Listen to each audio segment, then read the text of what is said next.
आदरणीय श्री जीताराम मांझी जी को वो आएंगे और हम लोगों को आशीर्वचन देंगे। जीताराम मांझी जिंदाबाद, जीताराम मांझी जिंदाबाद, हिंदुस्तानी अवाम मोर्चा सेकुलर जिंदाबाद, हिंदुस्तानी अवाम मोर्चा सेकुलर जिंदाबाद। बालकृष्ण शर्मा जी अंग वस्त्र देकर आदरणीय हमारे नेता जी का अभिनंदन। ब्राह्मण समाज के नेता हैं।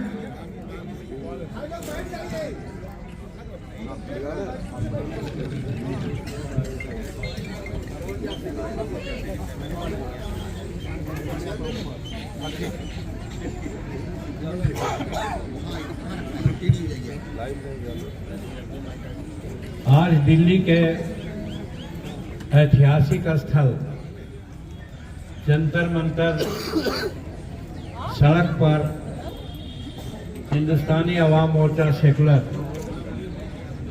और एनडीए के अन्य घटक दल, जिसमें भाजपा के भी हमारे मुद्धाने नेतागण हैं, उन लोगों के समर्थन से एक दिवसीय धरना का जो आयोजन हुआ है, उसकी अध्यक्षता हमारे राष्ट्रीय अध्यक्ष संतोष कुमार सुमन जी कर रहे हैं। और इस अवसर पर हम लोगों के बीच हम लोगों को आशीर्वाद देने के लिए हम लोगों के सौभाग्यवश हमारे स्वामी चक्रपाणी जी भी मौजूद हैं। उनके आशीर्वचन भी हम लोगों को मिल चुका है। और उसके साथ साथ हमारे हिंदुस्तानी अवाम मोर्चा के राष्ट्रीय पदाधिकारीगण, प्रांतीय पदाधिकारी, जिसमें अध्यक्ष अनिल सिंह जी भी उपस्थित हैं। हमारे सभी विधायक, जो बिहार विधानसभा में 4 विधायक हम लोग हैं, अनिल सिंह जी हैं, प्रफुल्ल मांझी जी हैं, ज्योति देवी जी हैं और संतोष कुमार सुमन पार्षद हैं, और फिर हम भी हैं, मौजूद हैं। और यहाँ पर हमारे सभी जो बिहार के जिला हैं, प्रमुख नेतागण, जिसमें आर.के. दत्ता साहब हैं, अशोक मांझी जी हैं, फिर हमारे नारायण मांझी जी हैं, मुकेश मांझी जी हैं, और बहुत ऐसे नाम हैं जिनको कहने लगेंगे तो बहुत समय लगेगा। यहाँ कोई कार्यकर्ताओं का जुटान नहीं है। यहाँ हमारे मेन जो नेतागण हैं, हमारे उत्तर प्रदेश से भी राजभर साहब आए हुए हैं, और झारखंड से भी हैं, और बंगाल से भी सिद्दीकी साहब आए हैं। सभी जगहों से हमारे नेतागण यहाँ पर आए हैं। और ये प्रदर्शन कोई बल और संख्या बल दिखलाने के लिए नहीं हम लोग आए हैं। हम लोग एक प्रतीक स्वरूप कि हमारे वर्तमान बिहार के जो नीतीश कुमार जी हैं, 18 वर्षों से बिहार में शासन कर रहे हैं, कथित रूप में आज हम लोगों के साथ जो खिलवाड़ कर रहे हैं, उसके खिलाफ अपनी भावनाओं का इजहार करने के लिए हमारे सभी मूर्धन्य नेतागण आए हुए हैं। अगर हम अपने कार्यकर्ताओं को आह्वान करते तो शायद जंतर मंतर पर जगह न मिलती। यहाँ का प्रशासन भी हम लोगों को शायद इजाज़त नहीं देता, तो वैसा हम लोगों ने नहीं समझा।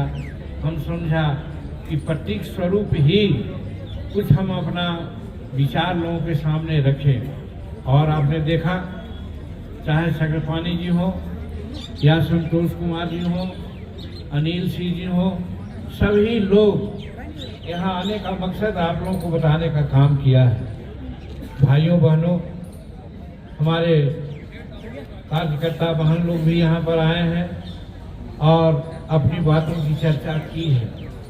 हम विशेष नहीं कहना चाहते हैं, हम यही कहना चाहते हैं कि माननीय नीतीश कुमार जी के साथ काम करने का मौका हमें मिला है। 2005 और 2010 के बीच में हमें ऐसा लगा था कि बिहार का भविष्य सुधरने वाला है, खास करके गरीबों का, खास करके दलितों का, खास करके महिलाओं का, अल्पसंख्यकों का, पिछड़ों का, और ऐसा कुछ उसमें हो चला था। लेकिन बाद में ऐसी स्थिति आई कि हम आज बाध्य हुए कि आज यहाँ पर आकर अपनी बातों को हम रखें। हम अपनी बातों की विस्तृत चर्चा हमारे मीडिया के सभी साथी लोगों के सामने रखने का काम किया है। हमारे मीडिया के सभी साथी, हम उनको धन्यवाद देते हैं। उन लोगों ने एक रास्ता निकाली कि सम्मिलित रूप में आप अपनी बात को कहिए, और हम सम्मिलित रूप में उनसे अपनी बात कहने का काम किया है। इसलिए आज विशेष रूप में हम नहीं कहना चाहेंगे, क्योंकि हमारे साथियों ने सारी बातों को की। हम संक्षेप में यही कहना चाहते हैं और अफसोस जताना चाहते हैं कि जीतन मांझी की चर्चा भाई नरेंद्र मोदी जी, भारत के प्रधानमंत्री, हम कितना उनके प्रति अपनी प्रतिष्ठा को ज्ञापित करें, समझ में नहीं आ रहा है कि हमारे ऐसा तुच्छ आदमी को नाम लेकर के, चाहे तेलंगाना हो या राजस्थान हो, वहाँ उन्होंने हमारी चर्चा की कि क्या हमारे साथ बीता है। और जब हम आप लोग बताना चाहते हैं, एनडीए की बैठक हो रही थी, एनडीए के प्रमुख नेता लोग आए थे, उस समय भी माननीय नरेंद्र मोदी जी हमको क्या आदर दिए, हम उसको व्यक्त नहीं कर सकते हैं। हद तो ये हुआ कि जब लंच के टेबल पर बैठे हम लोग, तो एक नंबर टेबल पर प्रधानमंत्री जी थे, बगल में महाराष्ट्र के हमारे साथी थे, और उसके बाद हम थे, और पटेल जी थी, और एक स्वामी जी थे। 4-5 आदमी ही एक डाइनिंग टेबल पर हम लोगों ने भोजन किया। ये सौभाग्य एक शेड्यूल कास्ट के सबसे नीचे तबके के व्यक्ति को शायद आज तक किसी ने नहीं दिया होगा, जो नरेंद्र मोदी जी ने हमको देने का काम किया। इसलिए हम तो यही कहते हैं कि पता नहीं क्या कारण है कि नरेंद्र मोदी जी जीतन मांझी के प्रति इतनी भावना रखते हैं, और यही कारण है कि जीतन मांझी के खिलाफ जब बिहार विधानसभा में तुम तमाम की बातें आई, तो माननीय नरेंद्र मोदी जी का दिल दहल गया। लगता है कि उनका दिल टूट गया था कि आखिर क्या बिहार में हो रहा है। और वो कहते थे कि जीतन मांझी शेड्यूल कास्ट में भी सबसे नीचे तबके का व्यक्ति हैं, सुलझे हुए व्यक्ति हैं, वो एक संघर्ष करके आए हैं, और अच्छा प्रशासन का मौका उन्होंने दिया है। और उस आदमी के साथ नीतीश कुमार ऐसा क्यों बोल रहे हैं? तो हम इसी से कहना चाहते हैं कि हमारा इसमें जो होना था हुआ, हम महसूस नहीं करते। हम तो गरीब लोग होते हैं, हम लोग हर साल हर वक्त जन्म लिया है, उस समय से ही प्रताड़ित होते रहते हैं। इसलिए प्रताड़ना और दुख और मुसीबत से हम लोगों ने एक प्यार कर लिया है। हम लोग नहीं महसूस करते हैं, लेकिन जब दूसरे लोग महसूस करते हैं तो हम लोगों को भी लगता है कि ये क्या हो रहा था और क्या हो रहा है। इसीलिए आज हम कहना चाहते हैं कि जब हमारे प्रधानमंत्री जी व्यथित हैं और जगह जगह पर नाम ले रहे हैं, तो आज जंतर मंतर पर आकर के हम अपनी बात को नहीं कहें। हम ये नहीं करना चाहते कि हमको बहुत पीड़ा हुई है। हमने कहा कि हम लोग तिरस्कार और कठिनाई मुसीबत सब कुछ झेला है, यहाँ तक आए हैं, हमको कोई तकलीफ नहीं।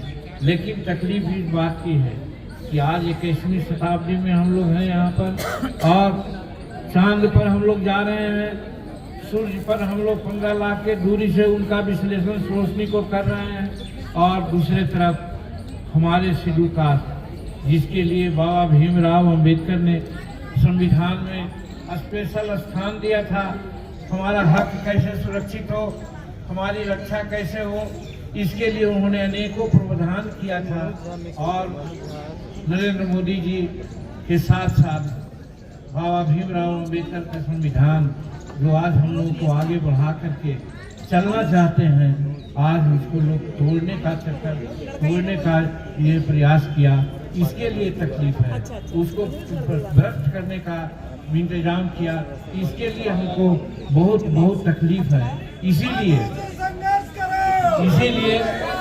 आज हम यहाँ पर आए हैं और हम सौभाग्यशाली हैं कि हमारे इस छोटे से कार्यक्रम में एक तरफ भारत के गृह मंत्री नित्यानंद राय आए तो दूसरे तरफ हम देख रहे हैं कि माननीय गिरिराज सिंह जी जो भारत सरकार के मंत्री हैं वो भी पधार रहे हैं। हम उनका दिल से स्वागत करते हैं और हम उनके प्रति अनुग्रहित हैं कि जो 2 दिन पहले हमने एक ट्वीट किया था जिसमें कहा था कि नीतीश कुमार जी माननीय मुख्यमंत्री हैं, बीमार है 8 दिन से, उनके बारे में मेडिकल बुलेटिन आना चाहिए था। इसको माननीय गिरिराज सिंह जी, माननीय भारत सरकार के मंत्री ने हामी भरा था, हमको उसमें साथ दिया था। इसके लिए हम उनको बहुत धन्यवाद देते हैं और माननीय गिरिराज सिंह जी, माननीय मंत्री को हम बहुत आभार व्यक्त करते हैं जो है आने का काम उन्होंने किया। और हम केंद्रीय मंत्री गिरिराज सिंह जी उपस्थित हुए हैं। जानना चाहती है और इसीलिए हम ट्वीट किया था कि उनका मेडिकल बुलेटिन निकलना चाहिए। हम बहुत अनुग्रहित हैं गिरिराज बाबू का कि जिन्होंने हमारी बातों का समर्थन किया, जिसका बहुत बात दूसरी तरह की आई है। खैर आते रहे, चिंता नहीं। तो हम कहना चाहते हैं मेरे दोस्तों कि आज इस ऐतिहासिक भूमि से हम यही कहना चाहते हैं कि हिंदुस्तान के दलित, हिंदुस्तान के पिछड़ा और हिंदुस्तान के महिला लोग, अब बताइए नीतीश कुमार ऐसे सुलझे हुए आदमी जिनको मैं मानता था, लेकिन बिहार विधानसभा में आप जब बात बोलने लगे, जहां हमारी बेटियां थी, हमारी बहू थी, हमारे बहनें थी, उसमें उन्होंने सेक्स की शिक्षा देने लग गई। हमारी बहनें, हमारी बेटियां, हमारे बहू सब शर्मसार हो गई। और दूसरा दिन आपने देखा कि क्या मीडिया वालों ने भी कहा, हम लोगों ने कहा। तो कहने का मतलब ये महिलाओं का अपमान, अनुसूचित जाति, दलित जाति, पिछड़ों का अपमान करके 18 साल जो ये आज रह रहे हैं, आज यही लगता है कि इनके मानसिक दबाव कुछ है। चाहे मानसिक दबाव इस रूप में हो कि वो सोच चुके होंगे कि हम 18 साल रह गए, हमको कौन कोई बिगाड़ेगा, इसलिए उनके दिमाग में घमंड की बात आ गई। और नहीं तो फिर दूसरी स्थिति ये होती है कि जब बहुत कुछ होता है तो बहुत तरह के लोग बात बोलते हैं, उनके दिमाग में कहीं कुछ गड़बड़ी हो गई है। इसीलिए हमारा प्रफुल्ल कुमार जो विधायक हैं, उन्होंने कहा था कि नीतीश कुमार को कांके, आप लोग नहीं समझते होंगे, रांची में कांके है जहां पर विक्षिप्त दिमाग वालों का इलाज होता है, चिकित्सा होती है, वहां भेजने का काम उन्होंने बात की थी। तो आज हम भी समझते हैं कि नीतीश कुमार जो बिहार ऐसे राज्य जहाँ जो 12 करोड़ की जनता है, आज उसका शासन कर रहे हैं और उसके भलाई के लिए वैसा आदमी जिनका दिमाग ठीक नहीं हो, जो जरूरियत में हो गए हों, जो महिला को नहीं समझ रहे हो, जो शेड्यूल कास्ट को नहीं समझ रहे हो, दलित को नहीं समझ रहे हो, वैसे लोगों को रहने का क्या उचित है। और संविधानिक प्रोविजन भी है जिसकी चर्चा हमारे साथियों ने किया कि जो आदमी दिमागी रूप में दिवालियापन हो गया हो, उसको संवैधानिक पद पर रहने का कोई अधिकार नहीं है। और ये साबित हो गया है कि आज नीतीश कुमार चंगा मन से काम नहीं कर रहे हैं और यही कारण है कि आज 8 दिन से घर में बंद हैं और पता नहीं कब तक बंद रहेंगे। इसलिए बिहार सरकार को हर तरह से भारत सरकार के सभी प्रधानमंत्री सोचें कि बिहार की जनता जो 12 करोड़ आपके लिए नजर बिछाए हुए है, आज सोच रही है बिहार की जनता कि आप क्या उनके लिए करना चाहते हैं। हम अनुरोध करना चाहते हैं इस ऐतिहासिक भूमि से कि आप देखिए बिहार को, और जिस प्रकार से आप हिंदुस्तान को चला रहे हैं, जिस प्रकार से आप विदेश के अगुवा बने हुए हैं, G20 का बैठक में जिस प्रकार से आपने भी हिंदुस्तान का परचम लहराने का काम किया। जिस प्रकार से चंद्रयान ऐसा वैज्ञानिक चिन्ह छोड़ चुके हैं, आप हर तरह से हिंदुस्तान को आगे ले जा रहे हैं, जगत गुरु बनाने की बात आप कर रहे हैं। तो आप बिहार के बारे में भी सोचिए, हम दलितों के बारे में भी सोचिए कि क्या नीतीश कुमार कह गए, क्या कहना चाहते हैं। आखिर बाबा साहब भीमराव अम्बेडकर ने संविधान बना करके हम लोगों को जो सेफ गार्ड किया था, हमारे अधिकारों का क्यों आज दुरुपयोग कर रहे हैं, जिससे हम लोग बहुत पीछे पड़ रहे हैं। हम बहुत बात कहते, लेकिन एक चीज और कहना चाहते हैं कि बिहार में एक चीज हो रहा है, जैसे दलितों के अपमान में कि क्लास 4 में बिहार में करीब करीब 25 से 30% शेड्यूल कास्ट के लोग बहाल हुआ करते थे, और उसी को मिला करके कहा जाता था कि बिहार में शेड्यूल कास्ट का 8 या 9% कोटा पूरा हुआ है, बैकलॉग लाखों में है। कहना चाहते हैं कि उसको बदस्तूर लागू रखना चाहिए था, लेकिन आप लोगों को कहना चाहते हैं इस ऐतिहासिक भूमि में कि 2017 में आज हो गया है कि वहाँ क्लास 4 की नियुक्ति बंद हो गई है सरकार के द्वारा। क्लास 4 की नियुक्ति नहीं करेंगे, सब आउटसोर्सिंग को दे दिया है। और आउटसोर्सिंग लोग करता है क्या, 2 तरह की बात करता है। एक तो कहता है कि वहाँ पर हमारा आरक्षण को नहीं देता है, आरक्षण खत्म कर देता है। और दूसरी बात वो करता है कि हमको अगर 15,000 रुपये मिलना चाहिए तो एजेंसी वाले लोग हमको 6,000 और 7,000 पेमेंट करते हैं। इस तरह का अनेक बातें इधर उधर कर करके आज बिहार में भी हमारा हक को मार रहे हैं। तो हम विशेष बातें भूल चुके हैं अपना मीडिया में। और बहुत अच्छी बात संतोष कुमार सुमन ने भी कहने का काम किया, हमारे माननीय सदस्यों ने किया। रही सही बात को नित्यानंद राय जी ने भी आप लोगों के सामने रखने की बात की है। और बाकी शेष बात होगी हमारे माननीय मंत्री भारत सरकार माननीय गिरिराज बाबू आए हैं, उनकी बात को आप सुनेंगे। और इसके बाद हम लोग महोदय पहले जाना चाहते थे महात्मा गांधी के शरण में और वहां जाकर के प्रार्थना करना चाहते थे, लेकिन शायद कहीं के राष्ट्रपति आए हुए थे, हमको 11 बजे वहां समय नहीं दिया गया। अब 2 बजे के बाद समय दिया जाएगा। तो आपके आशीर्वचन सुनने के बाद हम लोग यहाँ का कार्यक्रम समाप्त करेंगे और फिर राजघाट जा करके बाबा महात्मा गांधी के चरणों में नमन करके हम लोग आज इस कार्यक्रम का अंत करेंगे। इन्हीं चंद शब्दों के साथ जो हमारे बिहार से सभी कार्यकर्ता, सभी नेता जो आए हैं, सबको हम सलाम करते हैं, सबको बहुत बहुत शुक्रिया अदा करते हैं कि जहाँ जरूरत पड़ती है हम बुलाते हैं, न हमको इसके लिए कुछ करना पड़ता है। सब अपने खर्च से, सब अपने कष्ट सह करके आते हैं, इसलिए उनको बहुत बहुत धन्यवाद देते हैं। बहुत बहुत शुक्रिया, बहुत बहुत शुक्रिया।